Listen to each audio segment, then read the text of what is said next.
Flaming Dice Reviews video.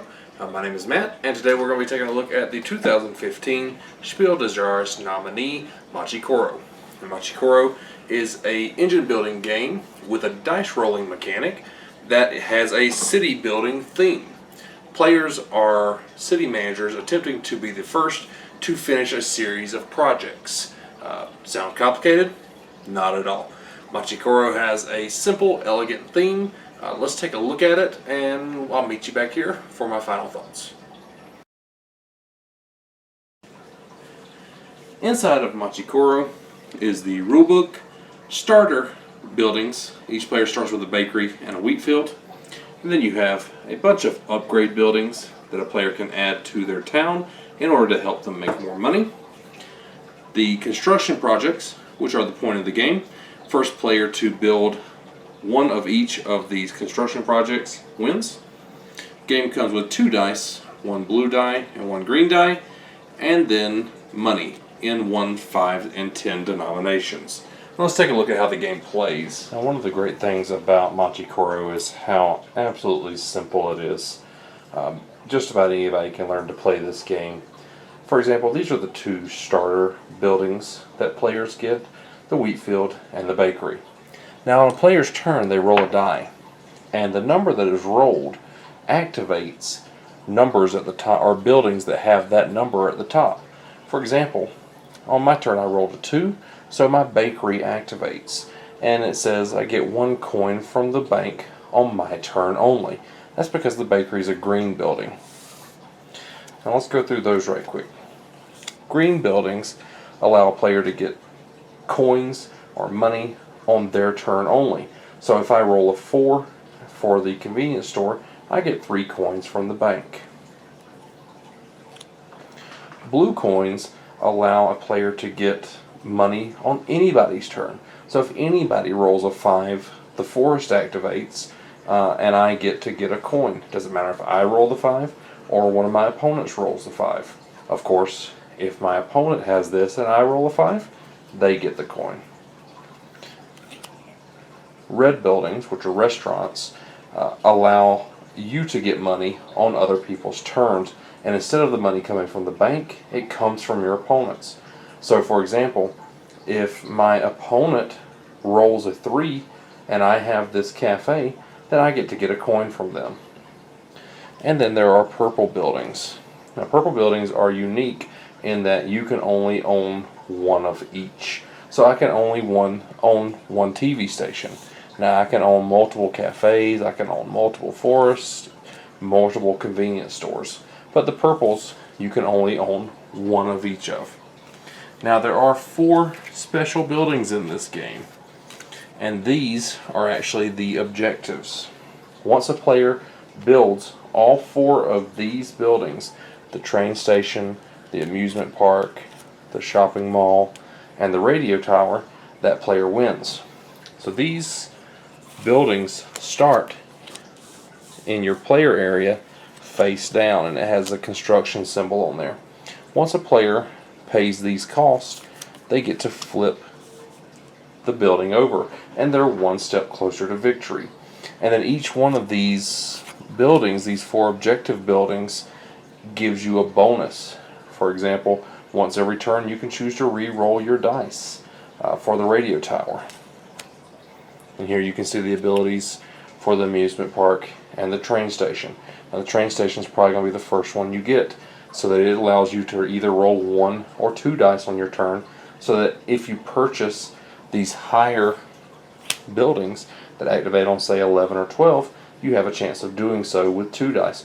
Or you can just build up your engine using the lower numbers and just roll 1 dice. But the train station gives you that option.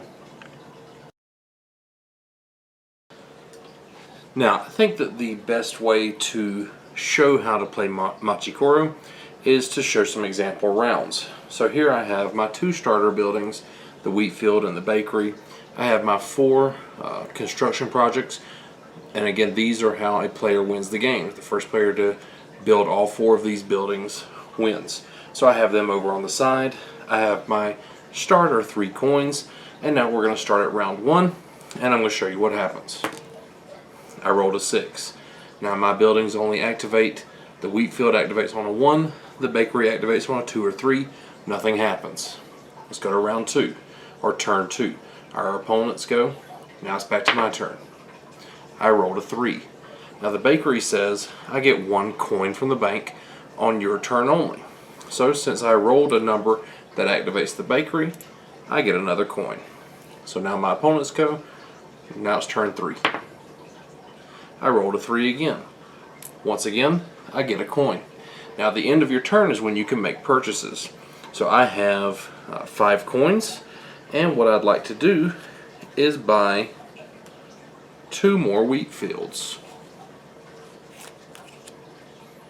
So I'm going to spend my 2 coins because wheat fields cost 1 each, and now I have 3 wheat fields. Round 4, I rolled a 2 again. I'm getting a lot of action in this bakery. So what I'm actually going to do is I'm going to purchase another 2 bakeries. Now that's my next turn. Roll a 4, nothing happens. So I might want to think about getting some 4s. So I actually will. I'm going to take these 2 coins and buy a 4. Nothing on the next turn because I don't have a 5. Next turn, 5 again. Next turn, 2. Alright, now we're cooking. So I have 3 buildings that activate on a 2, and I get 1 coin for each of them. So now I'm going to have 3 coins. Now play progresses in this way, and we'll go ahead and do a few more. Perfect. We got a 1. And again, now this gets me 3 coins. And the great thing about this is it's not showing everything, because blue buildings, like we mentioned earlier, get money even on your opponent's turn. So if my opponents get a 1, I'll get 3 coins, 1 for each of my wheat fields.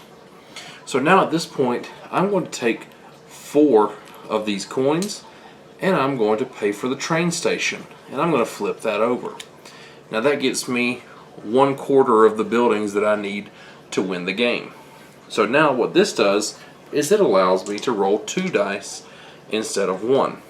So let's fast forward a few rounds and say that at this point I've gotten a few 5s and a 6 and maybe some 7s and an 8 and a 9, 10.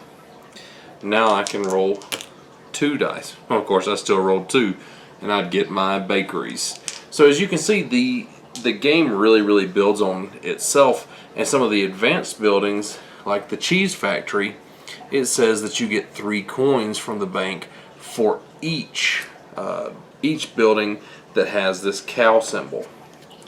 So let's say that instead of those, I had these ranches, which activate on a 2.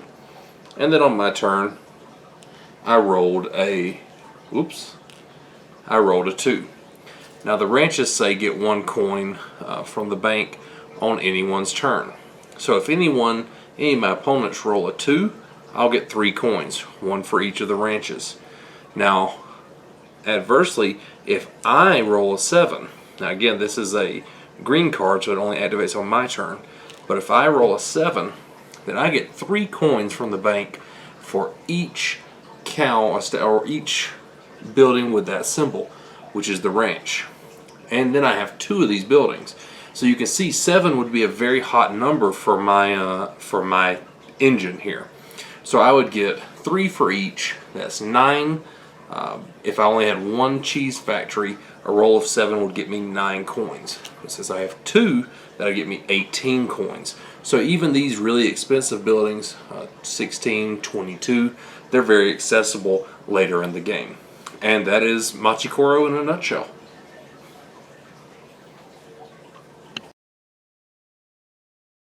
Welcome back, everybody. Now that we've seen what's inside of Machi Koro and seen a little bit about how it plays, let's talk about my final thoughts. I have to admit that the very first time that I played Machi Koro, I was a little bit underwhelmed. I think it caught me on a bad day, but with its nomination for the 2015 Spiel de Jahres Awards, I thought I should give it another try, and I'm very glad that I did. Something always stood out about the game to me, even after I initially thought that it was underwhelming. I always wanted to try it again and never got around to it. With the nomination, I decided to give it another try, and like I said, I'm very glad that I did. Machi Koro is very pretty. It's very fun, very easy to learn, very accessible. I really dig the minimalist, colorful art style. That really speaks to me. I think it's very elegant and pretty. I like the engine building mechanic in the game, where you build up your city, and depending on what you roll, you might hit it big. It feels a lot like gambling, which leads me to something that some people might not like. The theme is a little bit weak. It's a little bit pasted on. I honestly forget that I'm supposed to be building a city, and it's more like I'm trying to make myself a more efficient gambler. It feels almost like a gambling game, which it is. The game is a lot of luck mitigation. Do you want to build your buildings so that no matter what you roll, you have a chance of making a decent amount of money? Or do you want to really flesh out, this number and this number, so that when you roll them, you hit really big, but on the other ones, not so much? It really is a lot of luck mitigation. That's one of the secrets to winning Machi Koro. I think that and a little bit of luck. I really don't mind that it's high luck, because it's a very fast game. It's not like it's a 3-hour game that's nothing but a luck fest. It's a short game. It plays in about 30 minutes. Even for my first time playing, I think it took about 30 minutes. It's that easy to learn. I think a lot of people will really enjoy it. Also, it is my official choice for the 2015 Spiel de Jahres Award. That doesn't mean that it's my favorite, although it is. I just think that it's going to be the winner. So there it is. It's on the record. I think that this is going to be the 2015 Spiel de Jahres winner. Again, I really enjoyed almost everything about the game, and I ran it through the Flaming Dice Review scoring system, which scores a game based on 8 categories, including fun, component quality, artwork, and level of engagement that a game brings to the table. Machi Koro got an 86 out of 100. Above average game. I really enjoyed it. It's not expensive. That's another really good thing about it. I think it's definitely worth a spot on any gamer's shelf. It's definitely a good intro engine building game. And if you enjoyed this video, please be sure to give it a like, subscribe to the channel. I try to do reviews as often as I can. And visit the website www.flamingdicereviews.com. I put up videos, reviews, and articles there, and I hope to see you there soon. Thanks for watching. Bye-bye.